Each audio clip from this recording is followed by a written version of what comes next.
सज्जनों, भगवान का चिंतन करते हुए, स्मरण करते हुए श्री नारद जी आज वृंदावन धाम पहुंचे। कहाँ? जमुना जी के किनारे। श्री जमुना जी में स्नान किया, आचमन लिया। वहां कलकल करके जमुना जी बह रही हैं, चारों तरफ पुष्प खिल रहे हैं, कदम्बों पर पुष्प लग रहे हैं, कदम के पेड़ों पर, वृक्षों पर कमल के फूल यमुना जी में खिल रहे हैं, उसका आनंद ले रहे हैं नारद जी। लेकिन सज्जनों, जैसे श्री नारद जी चलने को तत्पर हुए तो वहां कुछ दूरी पर जमुना जी के किनारे एक युवती को बैठे हुए देखा। नारद जी ने मन में सोचा, ये कौन है? पूछे तो सही, लेकिन फिर कोई नहीं, ये तो संसार है।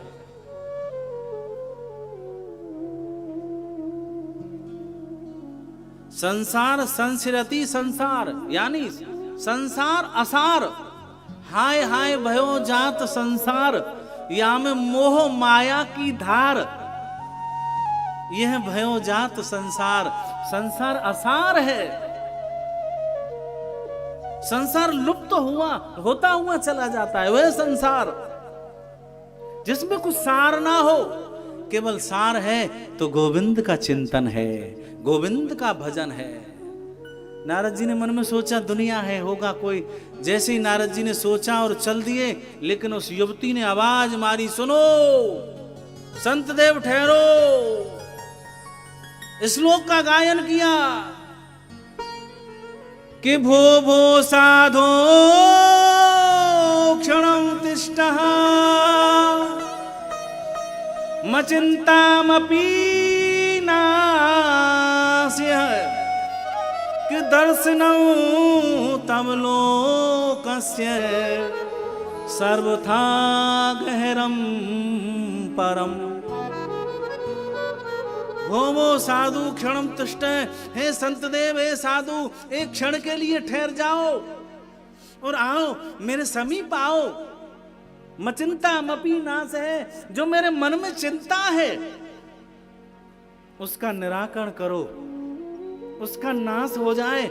ऐसी कोई बात बताओ, ऐसी कोई चर्चा करो।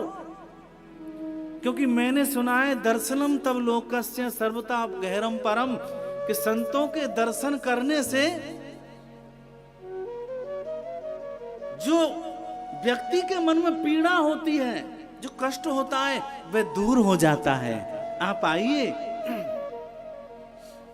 सज्जनों, नारद जी ने सोचा कि ये तो युवती बुला रही है, चल के देखे तो सही कौन है। आज नारद जी वहां पहुंचे। नारद जी ने कहा, देवी तुम कौन हो? भक्ति देवी ने कहा, बताऊं कि अहम भक्ति रीति ख्याता इमे मोतनियो मतो कि ज्ञान वैराग्य नामानो काल योगेन जरो। अहम भक्ति रीति ख्याता इमो में तनियो मतो। बोल, मेरा नाम भक्ति है, मैं भक्ति देवी हूं। अहम भक्ति रति ख्याता। और जो आप देख रहे हैं मेरी गोदी में, आप जान रहे होंगे कि ये दो बुढ़े बाबा कौन लेटे हुए हैं। ये बुढ़े बाबा नहीं, एमो में तनियो मतो, ये मेरे तने हैं, ये मेरे पुत्र हैं। एक का नाम ज्ञान है, दूसरे का नाम वैराग्य है। ज्ञान और वैराग्य, ज्ञान वैराग्य नामानो काल योगेन जर्जरो। बोले, कलयुग के प्रभाव से ये जर्जर हो गए। क्योंकि जो मेरी उत्पत्ति हुई कि उत्पन्ना द्रवड़े सायं वृद्धि कर्नाटके गता कुचन्नम कुचित महाराष्ट्रे गुर्जरे जीर्णता गता। बोले, उत्पन्न तो मैं द्रवण देश में भई, उत्पन्ना द्रवड़े सायं वृद्धि कर्नाटक। बोले, मैं कर्नाटक में बढ़ी, खूब बढ़ी, लेकिन कुचिन कुचित महाराष्ट्र में थोड़ी बढ़ी। गुर्जरे जीड़ता गता, बोले गुजरात में आकर के मैं जीड़ खीड़ हो गई। तो मैंने सोचा मुझे अब यहाँ नहीं रहना, मैं वृंदावन चलती हूँ। जैसे ही मैं वृंदावन आई तो वृंदावन में मैं तो हो गई जवान और मेरे पुत्र हो गए बुढ़े। अब बताओ आप भला कभी कहीं आपने ये देखा है कि माता पिता जवान और पुत्र बुढ़े बुजुर्ग? मेरे मन में ये कष्ट है, मेरे मन में जो ये कष्ट है इसकी निवृत्ति कैसे हो, मेरे ज्ञान वैराग का बुढ़ापा दूर कैसे हो, इसलिए मैंने आपको बुलाया है। आप बताइए ना। सज्जनों, आज नारद जी ने कहा अरे धन्य है। और भक्ति देवी ने एक बात और कही, सुनो मैंने तुम्हारे प्रताप को जाना है कि जयत जगत मायाम यस्य कायाद बस्ते वचन रचन मेकम केवलम चाक्यल्लई ध्रुव पद्मपयातो यत कृपातो ध्रुवोयम सकल कुशल पात्रम ब्रह्म पुत्रम नतास्मि। मैंने जाना है आपके प्रभाव को। आप नारद हैं कि जयत जगत मायाम, अरे आपकी माया को आपको कौन नहीं जानता। यस कायाद बसते, बोले आपने कयादु नंदन प्रहलाद को पार लगाया। ध्रुव जी को ऐसा मंत्र दिया जो भगवान के दर्शन तो हुए ही हुए, लेकिन मृत्यु लोक पर विजय प्राप्त कर ली। आपने जो मार्ग बताया, आपने जो मंत्र दिया, ध्रुव पद्मपयातो यत कृपातो ध्रुवोयम सकल कुशल पात्रम ब्रह्म पुत्रम नतास्मि। आप सकुशल हो, मेरे मन में पीड़ा है, ये दूर कैसे हो। मेरे पुत्रों को बुढ़ापा आ गया, वो बुढ़ापा दूर कैसे हो, आप बताओ ना। सज्जनों, आज नारद जी कहते हैं देखो ये कलयुग है और कलयुग में भगवान के नाम का आधार है, उस नाम को गाओ। बड़ी सुंदर सुंदर चौपाइयां गाई कि कलयुग के बल नाम आधारा, कलयुग के बल नाम आधारा, सुमिर सुमिर नर उतरहि पारा, सुमिर सुमिर नर उतरहि पारा। यह कलयुग कर परम प्रतापा, यह कलयुग कर परम प्रतापा। ए जीवन से पूर्ण होए नहीं तापा, मानस पूर्ण होए नहीं तापा। ए भाव को भाव अनख आलस हूँ,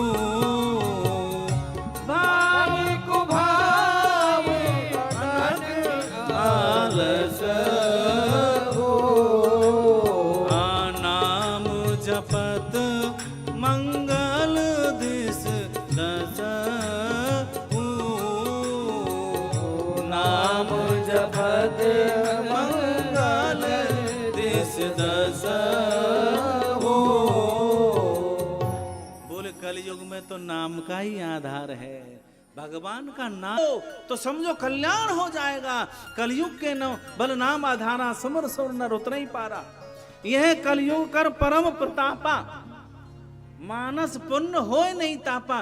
क्योंकि इस कलयुग में मनुष्य पर ज्यादा पुण्य तप यज्ञ दान इतना तो होता नहीं, इसलिए नाम संकीर्तनम यस्य सर्व पाप प्रणाशनम प्रणामो दुख समनः तम नमामि हरिम परम। भगवान का नाम संकीर्तनम यस गान गाओ तो समझो भव से बेड़ा पार हो जाएगा, हमारा कल्याण हो जाएगा, कल्याण हो जाएगा कलयुग के बल। और सुनो, विश्वास करो, विश्वास जैसे द्रौपदी ने विश्वास किया था। ध्यान देकर के सुनना, द्रौपदी ने विश्वास किया था जब वस्त्र हरण हो रहा था तो महाराज पांडव द्रौपदी को जुआ में हार गए।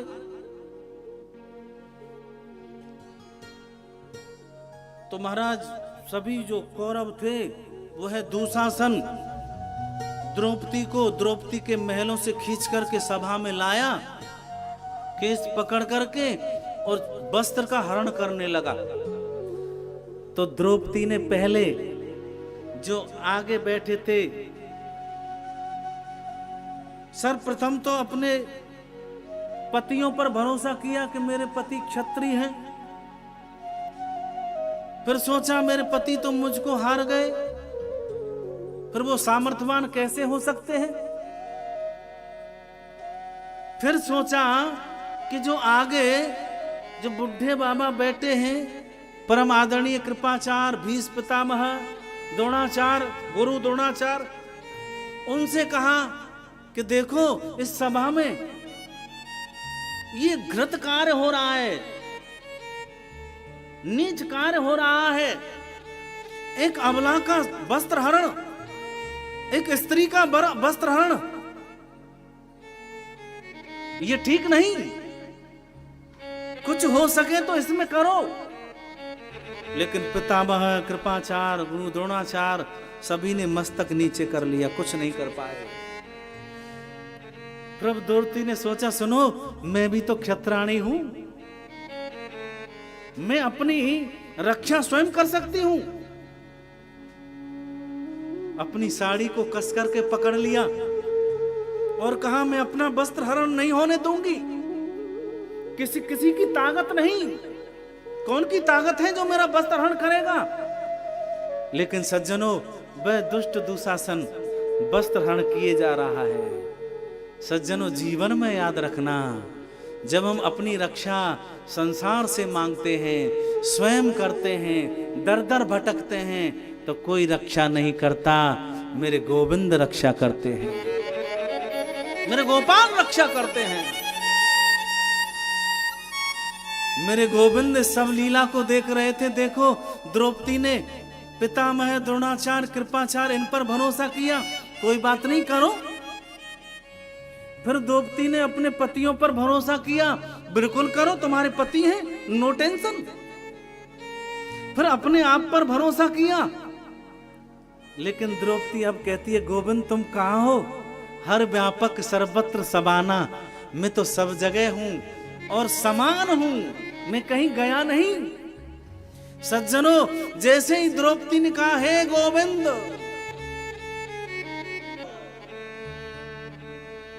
श्लोक गाया कि श्री कृष्ण द्वारका वासे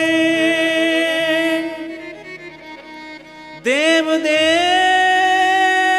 जगत पते कौरवे पर भूताम किम न जानासि के सब। हे गो आओ मेरे वस्त्र हरण की रक्षा करो, मेरी लाज राखो।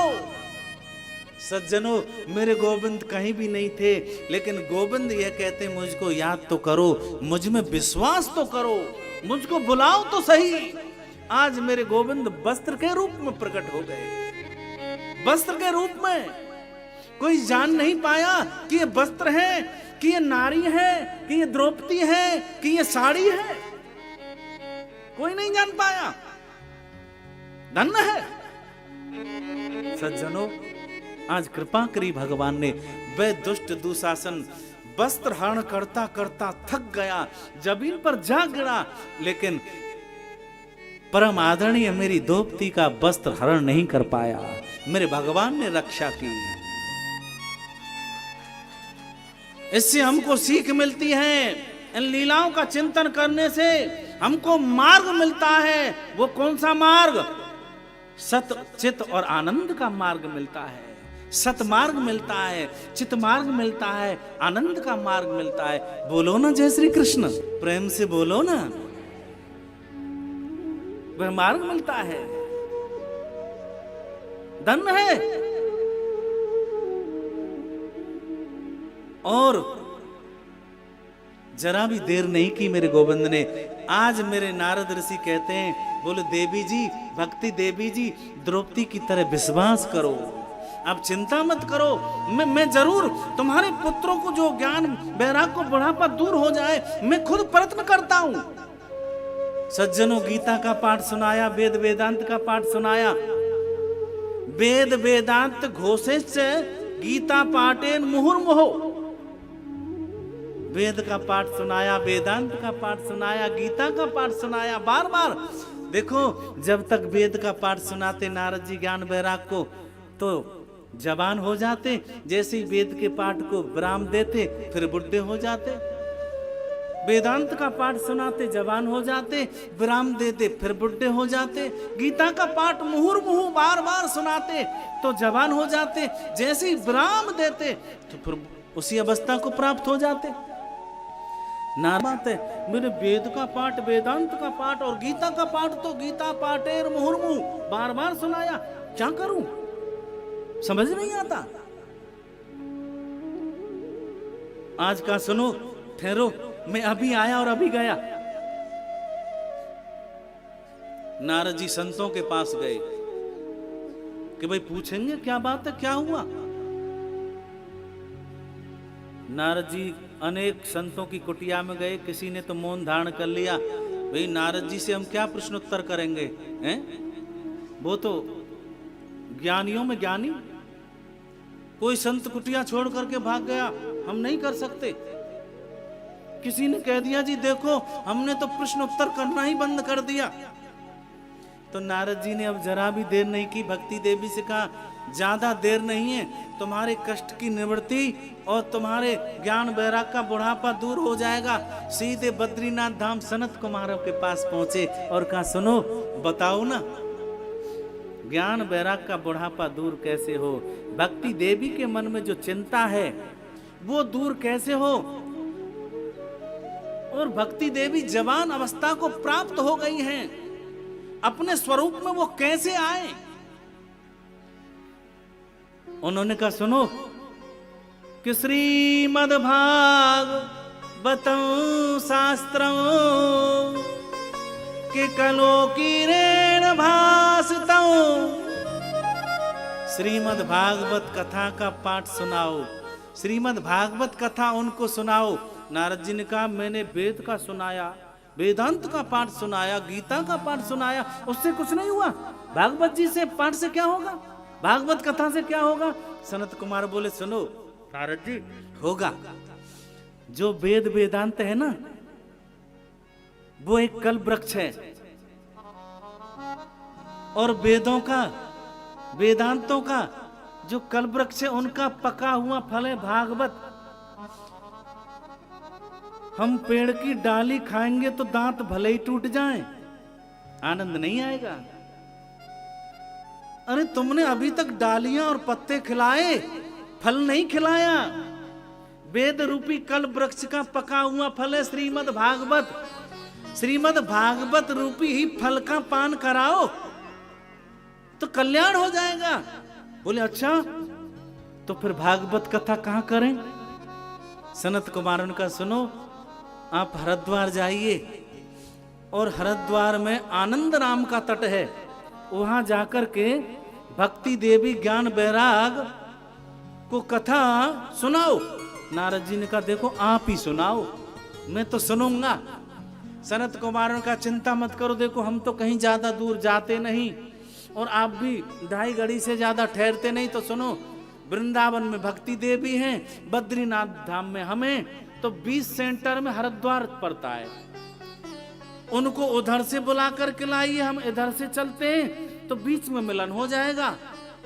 तो हम जो गंगा जी के तट पर आनंद नाम का तट है, वहां व्यास मंच लगाएंगे और आप भी आइए। तो सनत कुमार वहां पधारे। सज्जनों, बड़ा सुंदर व्यास मंच बनाया, भागवत जी का मंच बनाया। सनंदन सनातन कुमार चारों भाई विराजमान हुए। पहले प्रवक्ता हैं जो चारों भाई विराजमान हुए और चारों भाई बैठ करके कथा सुना रहे हैं। बोलो राधे राधे। एक वक्ता तो कथा सुनाता ही है, लेकिन यहाँ सनक सनंदन सनातन कुमार चारों भाई मंच पर आसीन हुए और कथा सुना रहे हैं। इधर नारद जी ने भक्ति देवी को बुलाया, भक्ति देवी मैंने आसन बिछा दिया है, आप आइए ज्ञान वैराग को लेकर के विराजमान हो जाइए। और महाराज इधर भृगु जी ने श्रीमद् भागवत कथा का निमंत्रण दे दिया, बोले चलो चलो चलो चलो, आज सनातन कुमार भक्ति देवी के लिए और परम आदरणीय श्री नारद जी के द्वारा श्रीमद् भागवत कथा कह रहे हैं, चलो आनंद लेंगे, सभी को निमंत्रण दे दिया। महाराज मंगलाचरण कर ही रहे थे, नेत्र खोल करके देखा तो हजारों की भीड़। अब तो महाराज श्रोताओं के नियम बताए, भागवत कथा श्रवण शक्ति के नियम बताए, कैसे भागवत होनी चाहिए, विद्वान पंडितों को विद्वान वक्ता होना चाहिए, और सभी देवी देवताओं को विराजमान कर लेना चाहिए, ऐसे कथा सुनानी चाहिए। जैसे ही ये जब सुना रहे थे तो महाराज नियमावली सुना रहे थे, उसी समय भक्ति देवी का प्रादुर्भाव हो गया। बोलो जय श्री कृष्ण। और कथा के प्रभाव से भक्ति देवी के जो मन में कष्ट था वो दूर हो गया, ज्ञान वैराग का बुढ़ापा दूर हो गया 7 दिन की कथा से। और महाराज बड़ी जोर से कीर्तन होने लगा और भक्ति नृत्य करने लगी। सज्जनों ऐसा कीर्तन हुआ, प्रहलाद स्थालधारी, हाँ हाँ हाँ, प्रहलाद जी महाराज खरताल लेकर आ गए, उद्धव जी कांसा लेकर के आ गए, और इंद्र मृदंग बजा रहे हैं, नारद जी वीणा लेकर के आ गए, और भक्ति देवी का प्रादुर्भाव हो गया। भक्ति देवी ने कहा मैं कहाँ जाऊं। सज्जनों नारद जी ने कहा भक्ति भक्ति सुतो तो तरणो गृहीत्वा प्रेमे का रूपा सहसा वरासित। तुम तो भक्तों के हृदय में सदैव विराजमान रहती हो, भक्तों के हृदय में जाकर के विराजमान हो जाओ। बोलो जय श्री कृष्ण।